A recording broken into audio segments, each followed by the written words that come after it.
Siap, Laskar Ngarit, hari ini hanya ada 3 pertanyaan dari Laskar Ngarit yang masuk ke kolom komentar yang akan kita bahas. Yang pertama adalah bagaimana cara menangani sapi broyong yang sudah nggak bisa berdiri lagi.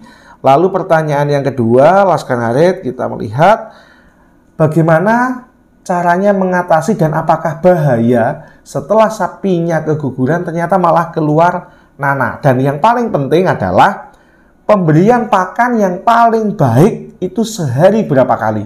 Ini yang akan kita bahas. Jangan lupa Laskar Ngarit, like, subscribe, komen, dan tonton sampai habis.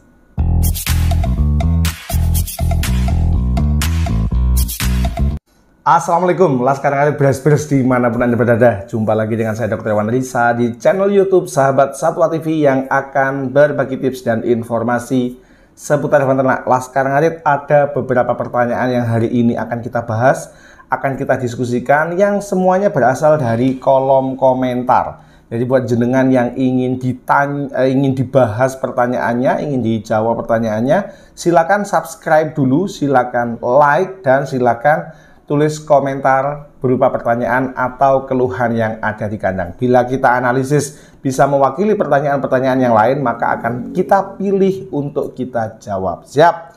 Sebelum kita lanjutkan, jangan lupa like, subscribe, komen, dan bantu share video-video kami. Siap? Matur nuwun. Pertanyaan yang pertama langsung saja dari Keisha 15 bertanya, Pak Dokter, sapi saya habis keguguran terus mengeluarkan cairan seperti nanah. Bahaya atau tidak? Mohon penjelasannya. Salam Ngarit. Siap. Mas Keisha 15, jelas keberadaan nanah di dalam saluran reproduksi ini merupakan indikasi dari adanya sebuah infeksi. Laskar Ngarit, nanah adalah kumpulan dari sel darah putih yang kalah ketika berperang melawan bakteri yang ada di sana.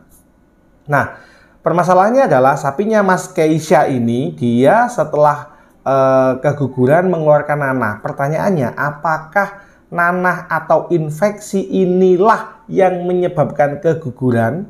Artinya sudah ada infeksi sebelum keguguran, atau infeksi ini terjadi pada saat dan setelah terjadi keguguran, Laskar Ngarit. Artinya, apapun yang terjadi ketika sudah ada nanah, maka wajib dilakukan pengobatan.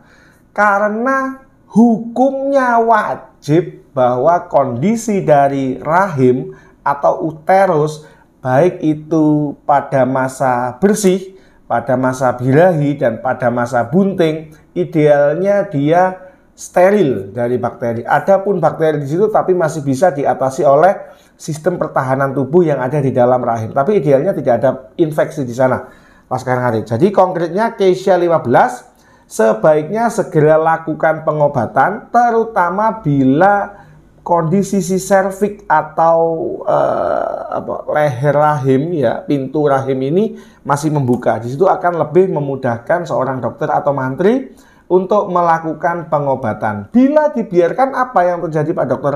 Ya bahaya.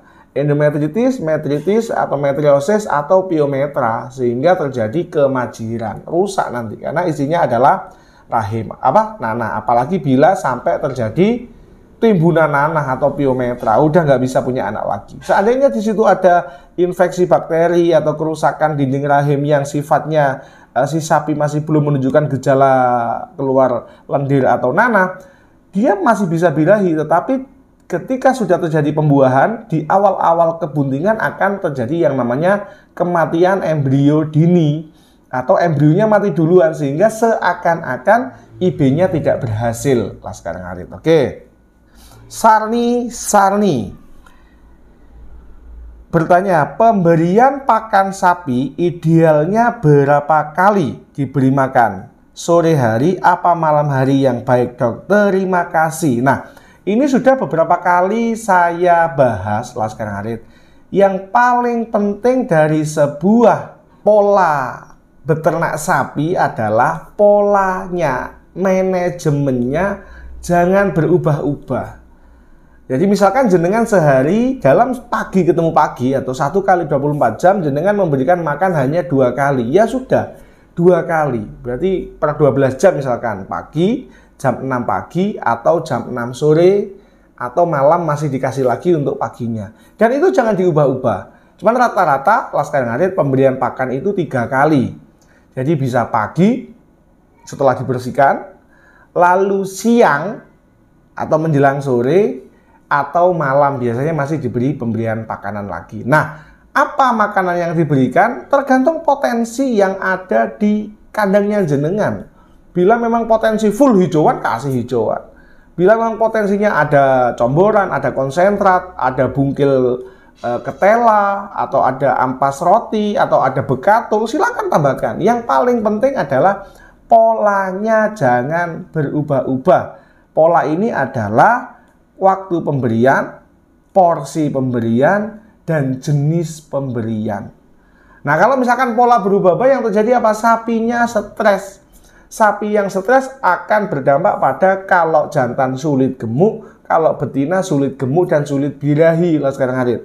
Tetapi bila kita memahaminya bahwa pola pemberian pakan, bahkan di video saya yang di kandangnya almarhum Papa Bule itu, di sana jam mandi, jam nyemprot, jam pakan, jenis pakan, bentuk pakan itu tidak berubah dan hasilnya sangat bagus. Jadi misalkan rumput gajah, tebon atau hijauan yang memang besar-besar dicoper atau dicacah, diberikan dalam sediaan cacahan. Misalkan untuk pengganjal dia menggunakan jerami, diberikan jerami. Nah, yang harus menjadi catatan untuk teman-teman yang menggunakan jerami sebaiknya tetap dilengkapi dengan pemberian obat cacing semakin sering semakin baik kecuali kondisi bunting, dan pemberian multivitamin mineral. Kesimpulannya, pola pemberian pakan yang terbaik adalah pola pemberian pakan yang tidak berubah-ubah dari sisi waktu pemberian, jenis pakan, bentuk sediaan pakan, waktu pembersihan, dan pemberian air minum. Itu jangan berubah-ubah sehingga seekor sapi akan merasa nyaman bahwa jam sekian disemprot, dia akan tenang, akan gayemi enak. Tapi kalau pagi disemprot, besok nggak disemprot, disemprot lagi 3 hari lagi, ya sapinya akan stres. Itu sangat berpengaruh, Laskar Ngarit. Siap. Kita lanjutkan pertanyaan yang ketiga, Laskar Ngarit. Oke. Dari Habib Cacung bertanya, kalau sapi broyong tapi tidak berdiri, tidak mau berdiri sama sekali, gimana? Nah, Mas Habib Cacung ini tidak menjelaskan, Laskar Ngarit. Tidak menjelaskan ini sudah broyong setelah melahirkan, artinya broyong atau prolapsus uteri, atau ini prolapsus vagina ketika sedang bunting, Laskar Ngarit. Ketika yang terjadi sudah melahirkan dan broyong uterus atau rahimnya yang keluar, yang harus dilakukan adalah segera memanggil dokter dan mantri untuk melakukan penanganan. Penanganannya ya dibersihkan sebersih mungkin, setelah itu dimasukkan, setelah itu dijahit, Laskar Ngarit. Setelah dijahit baru injeksi yang diberikan itu akan mengikuti kebutuhan dari si sapi. Nah, permasalahannya nggak mau bangun ketika prolapsus uteri ini adalah karena kurang kalsium, atau cedera di syaraf, atau cedera di tulang, atau di ligamentum. Kalau hanya masalah kekurangan kalsium selama tidak ada komplikasi dengan masalah yang lain, Laskar Ngarit, dengan penanganan yang tepat akan bisa berdiri lagi.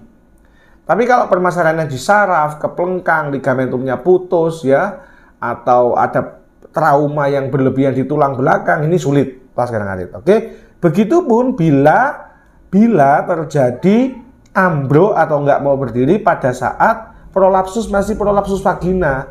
Artinya pada saat si sapi ini sedang bunting. Yang harus dilakukan adalah memastikan apakah ambruknya ini karena memang trauma, cedera, syaraf, atau hanya kekurangan mineral, kalsium, magnesium, dan lain-lain.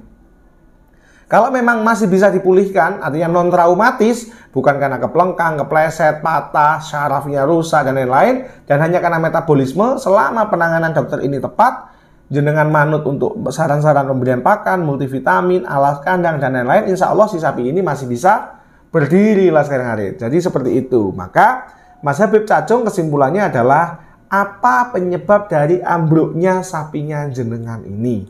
Apakah masalah metabolisme nutrisi, atau masalah cedera atau traumatis, maka itu harus bisa diselesaikan bersama antara peternak dan tenaga medis, baik itu dokter maupun mantri. Laskar Harit, siap? Laskar Harit, itu tadi 3 pertanyaan yang sudah kita bahas, semoga berkenan. Mohon maaf bila banyak kekurangan.